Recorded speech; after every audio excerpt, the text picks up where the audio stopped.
Welcome back. Today we're going to be cooking up some beef short ribs. We're going to be doing them nice and low and slow, probably around 225 on the Masterbuilt. They're going to take anywhere from 10 to 12 hours maybe. We'll just see, we'll let them do their thing. All animals are different. We're going to be imparting some delicious sweet smoky flavour with some maple wood chunks we've got there in the hopper. And that is just the beginning of how delicious things are going to get today from the Pitwoods and Smoke Shack.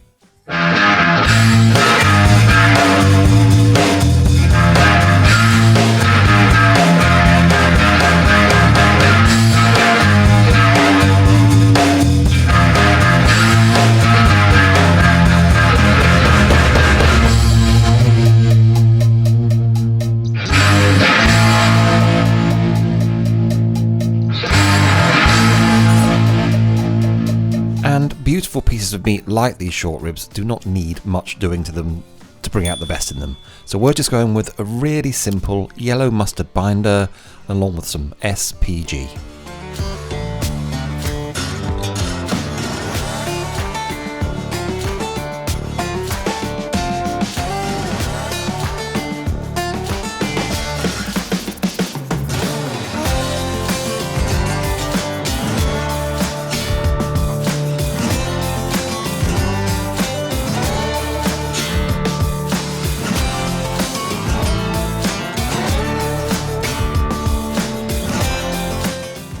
And these will then go on the smoker, in this case using our trusty Masterbuilt 800, and they're going to go on at about 225, and we're going to let them run until they hit the stall, give them a wrap, and then let them run until they're toothpick tender, which tends to be anywhere between 195 all the way up to 210.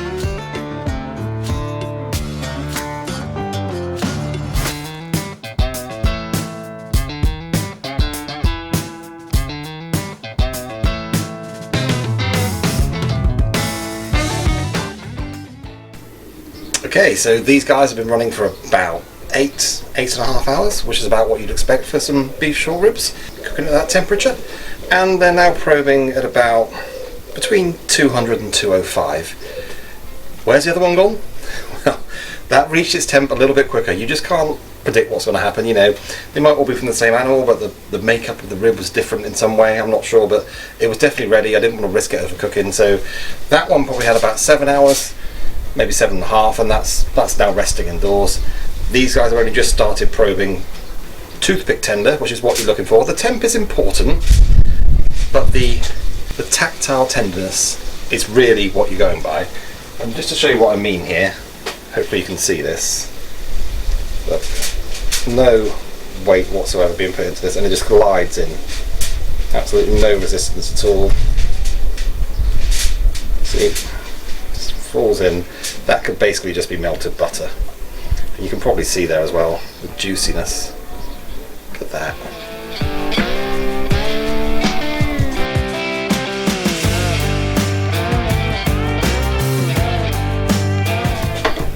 What we're going to do now, as we did with the third one, we're just going to put some tallow with these guys, just because why not? Extra flavour, extra tastiness, extra juiciness.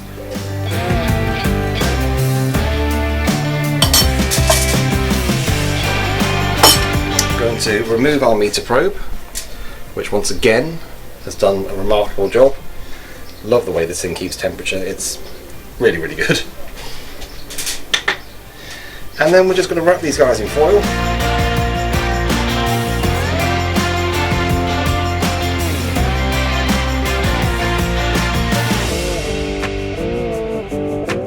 And they're going to rest for, I don't know, maybe 2-3 hours, something like that. Then we're going to get that meat pulled off the bone, and then everything's about to get even more delicious here in the Pitwoods and Smoke Shack.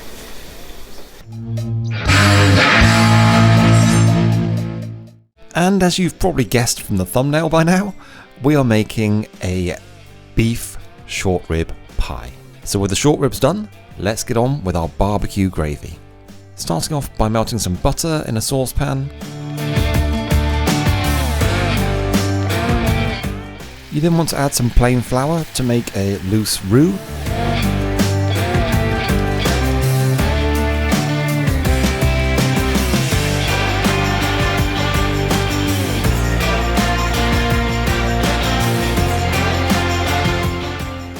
and then in with some rich beef stock.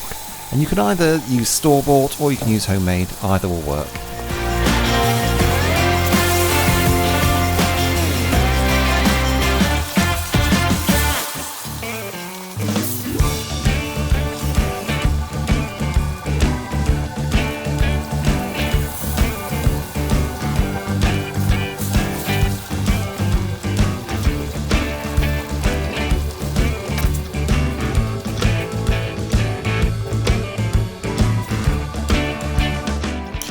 Next, you want to add in some of your favourite barbecue sauce. This is a homemade barbecue sauce, and the recipe for that is on YouTube at the moment.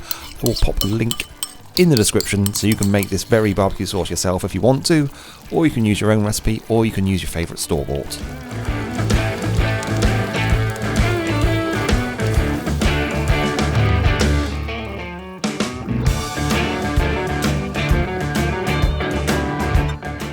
Then in with some honey for extra sweetness.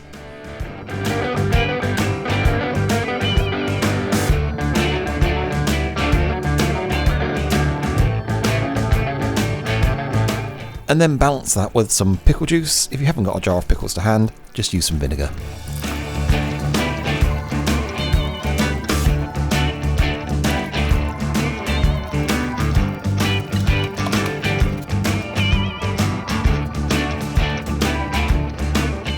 And then you want to start adding your beer. I prefer to use a dark beer just because it's a bit more full-bodied, a bit rounder.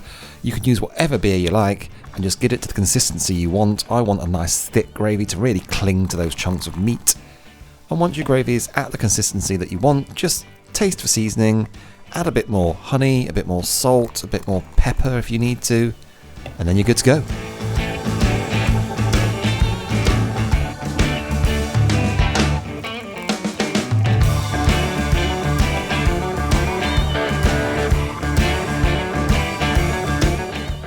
So we ended up resting our short ribs and then popping them in the fridge. Because life happens, we just didn't have time to do the whole recipe in one go. Hence, we're now going to use this gravy to reheat our ribs to the point where the meat can easily be pulled back off the bone. If you've not had to do that, if you've just rested your ribs and they're still warm, just pull the meat off here and drop that directly into the gravy. Let those flavours get to know each other. Next, we're just going to grease our pie tin. You can see we've got a nice deep pie tin here. I think this one's actually intended for pork pies, but I want a lot of filling in this pie, so I'm using this.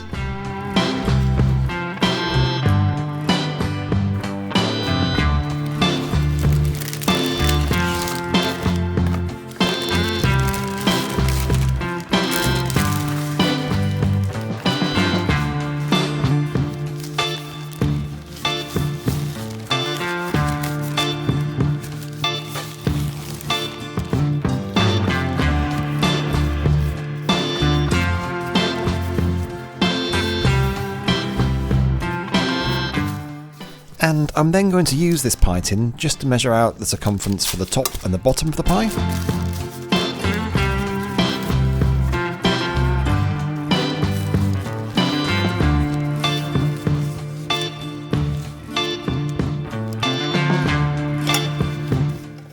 Then I'm going to place the bottom in, I'm going to line the walls, and I'm sure there are more elegant ways of doing this. I'm not a baker, but I know this will give me the end result I want, which is a delicious pie.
Then I want to line this pie with parchment paper, ready for a blind bake.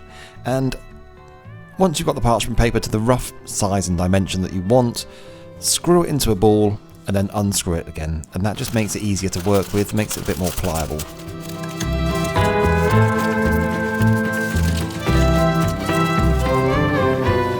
Alright, and as you've just seen, we are making beef short rib pie with that beautiful barbecue gravy that we made earlier. Barbecue and beer, that's going to be so delicious. So our pastry's all ready. I do think this is going to need a blind bake. Not all pies will need that. I think this one will because it's quite deep. So let's set the Ninja to about 160. Let's get that in for about 25 minutes and then let's get this pie baked.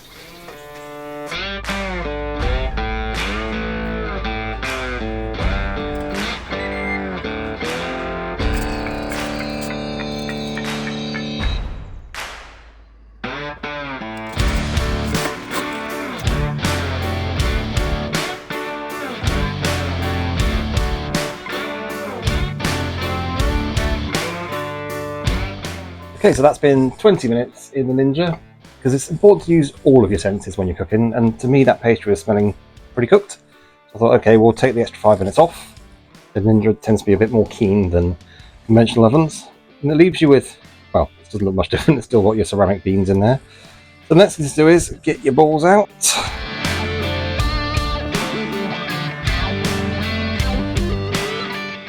Okay, and one good thing we've seen there, our pastry is definitely not stuck. So, with your ceramic removed, carefully take your paper out. And you should be left with something that looks a little bit like this. You can see this is pulled away a little bit, that's not a problem. We're not going for the world's prettiest pie. We might be going for the world's most delicious pie. And so to fill our pie, we're going to start with some of this delicious pulled, I suppose it is pulled, beef short rib in this sweet, tangy, unctuous barbecue gravy.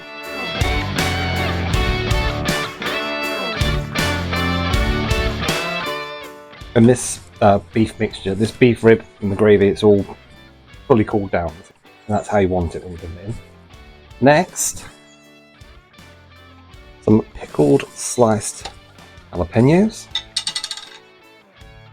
And the nice thing about this recipe is you can add as many or as few as you like of these.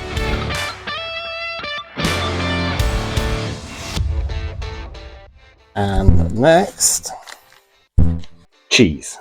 But not just any old cheese. We've got a blend of red Leicester, cheddar and mozzarella. And if I had to pick 3 cheeses to go in this pie, it would be these.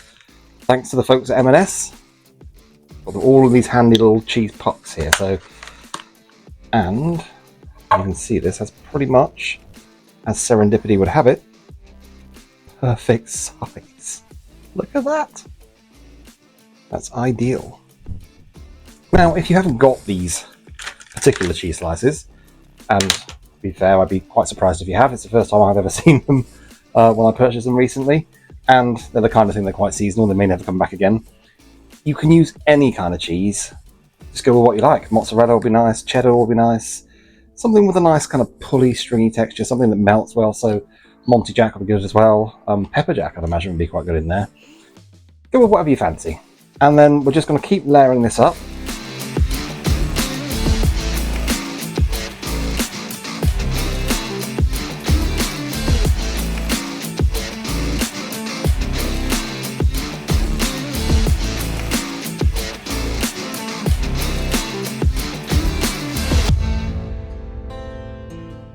Okay, so I think that's probably about as far as we can sensibly take it. So, next up, remember this? Right. This has just been set in the fridge. Just going to make it easier for us to handle. This, of course, is our lid for our pie. So we're just going to do a simple tined crimping.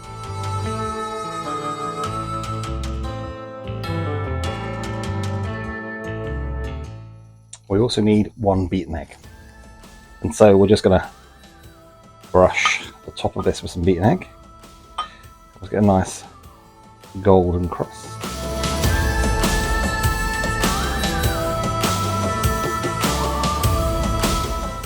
And then just for decoration, a little bit of flavour, a little bit of texture. Sprinkle some poppy seeds on top.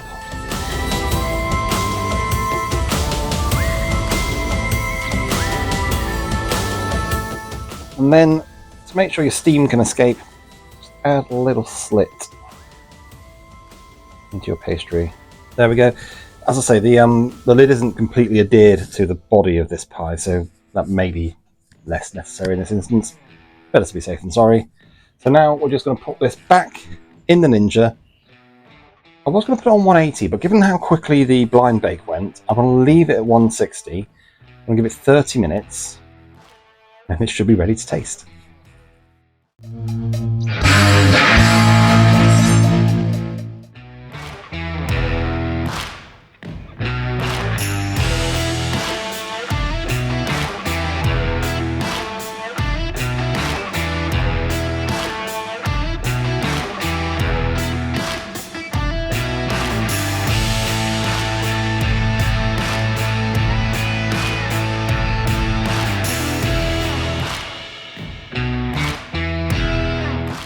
Alright, so we're out, we're on the board. You look at this, not even a hint of a soggy bottom here. Came out, just glided out, didn't need any encouragement. It was like it wanted to come out, it wanted to be birthed onto the board. Strange analogy. Right, I really want to get a cross section of this, so let's grab a knife, cut in and see what we've got.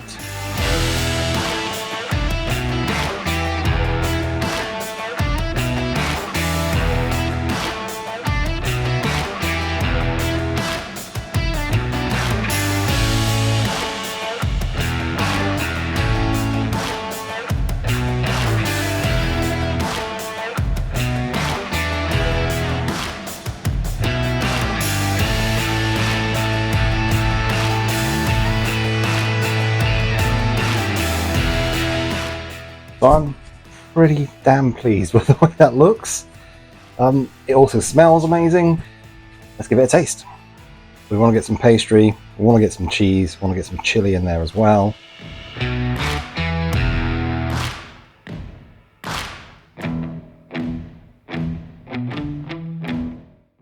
Okay, so cheers. Cheers.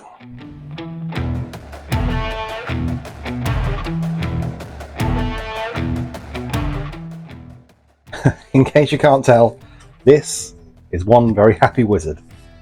That pie is absolutely amazing. It is everything you would think it would taste like and more. But Mrs. Wizard in the background here, chomping at the bit, asking me to give her more pie.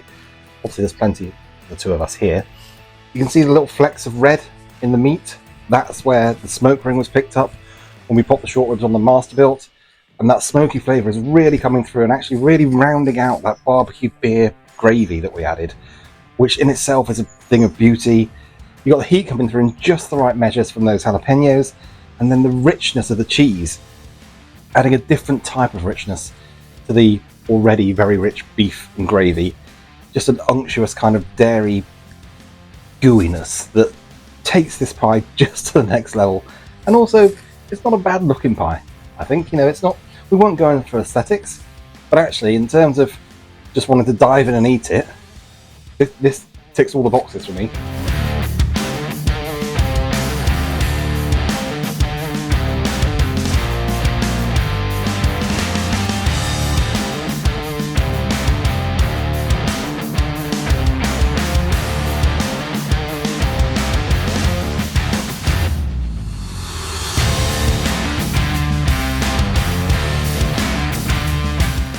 You see we've got a lovely shine on that crust from that egg wash we put on earlier. No sogginess, it's all lovely, crunchy, flaky, exactly what you want. So, the combo of the Masterbuilt and the Ninja seems to be a winning one. As a smoker, Masterbuilt can't be beat in my opinion, but as an outdoor baking oven, nothing compares to the Ninja. I mean, I haven't used anything else. I'm not sure there is anything else that would compare to the Ninja XL. It's perfect. It's done it absolutely perfectly. And I've learned now that in a conventional oven, if you were doing something, I don't know, let's say at 180 for 40 minutes, in the Ninja, as we did with this pie, you're going to do that at 160 for 30 minutes. Or just similarly, depending on what you're cooking. And once you've learned that, as with any appliance, you get to know it. And once you do, this is a thing of beauty. I don't know if we're ever going to be cooking indoors again, to be honest. But I'm sure Mrs. Wizard will be very pleased to hear that too. So thank you very much for watching. I hope you've enjoyed this pie extravaganza video. My name's Billy Buick. This is the Pitwoods of Smoke Shack. And the full recipe for this pie and the gravy and everything else I went into making it will be on our Substack. And it's free to subscribe at the moment. So please do make sure you head on over there and do so. You can also catch us on Facebook and on Instagram and on TikTok, where we'll be posting lots of lovely foodie pictures like this and other stuff, and just generally interacting with you guys. We'll sort of take your questions and suggestions, and we're generally just quite active in the community. So you definitely want to go over and give us a follow on there too. And if you've liked this video, please consider giving it a thumbs up. Please consider subscribing to our channel and hitting that notification bell so you never miss another video like this. It really does mean a lot to us. It really helps our channel grow. And again, if you've enjoyed the video, please consider sharing it too. So we're going to go and enjoy this with some sides. I'm not sure what to do with that yet. Maybe some mashed potatoes, maybe some cornbread, even just some simple green beans are going to be really delicious with this. So thanks again for watching, and we'll see you next time.